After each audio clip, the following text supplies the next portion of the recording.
जुआघर में युधिष्ठिर और शकुनी एक भाग्यशाली मैच में शामिल होने के कारण उत्सुकता है। जैसे जैसे युधिष्ठिर का भाग्य घटता जाता है, तनाव बढ़ता जाता है। प्रत्येक हार शकुनी के भयावह आनंद को बढ़ावा देती है। अंतिम हताश जुए के साथ युधिष्ठिर सब कुछ दांव पर लगा देता है। आने वाली तबाही से अनजान युधिष्ठिर के द्रौपदी को हारने से महल में एक आह भर जाती है, जो उनके दुखद भाग्य को सील कर देती है। थके हुए और थके हुए पांडव और द्रौपदी जंगल में और गहराई तक चले गए। उनकी आत्माएं कमजोर हो रही थीं, लेकिन संकल्प अटूट था। अपनी थकावट के बावजूद वे एक एकजुट मोर्चा बनाए रखते हैं।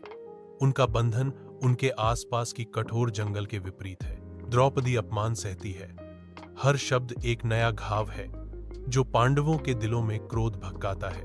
पांडव अपने क्रोध को दबाते हैं। उनकी आंखें क्रोध से जल रही हैं, क्योंकि वे द्रौपदी के चारों ओर घेरा बनाते हैं। प्रतिशोध का एक मौन वादा। हरे भरे पेड़ों के बीच पांडव शे के एकांत आश्रम में आते हैं, जहां चंदन की सुगंध वैदिक मंत्रों के साथ मिल जाती है। एक वृद्ध शे, जिसका चेहरा ज्ञान और करुणा का मानचित्र है, थके हुए यात्रियों का खुले हाथों से स्वागत करता है। स्वागत है महान पांडवों। यह विनम्र निवास आपको सांत्वना और शक्ति प्रदान करे। शे गहन ज्ञान प्रदान करते हैं। उनके शब्द गहराई से गूंजते हैं, पांडवों के दिलों में उद्देश्य की एक नई भावना जगाते हैं। कठोर तपस्या में लगे पांडव आश्रम के शांत आलिंगन में सांत्वना और उद्देश्य पाते हुए अपने आंतरिक संकल्प को मजबूत करते हैं। हिडिंबा के वन के तारों से जगमगाते विस्तार के नीचे भीम और गहराई में प्रवेश करते हैं।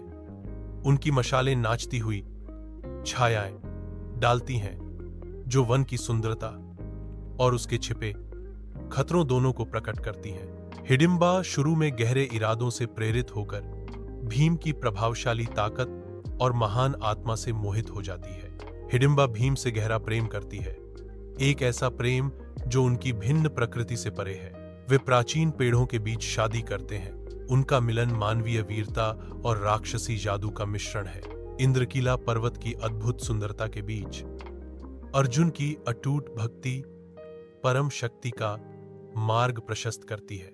अटल भक्ति के माध्यम से अर्जुन परम शक्ति की तलाश करता है।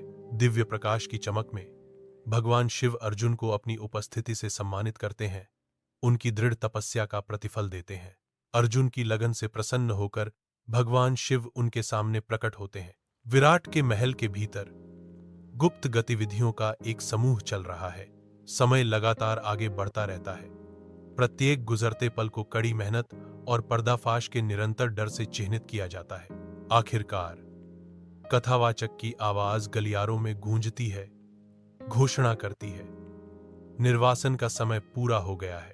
कथाकार घोषणा करता है, पांडवों ने अपनी असली पहचान बताई।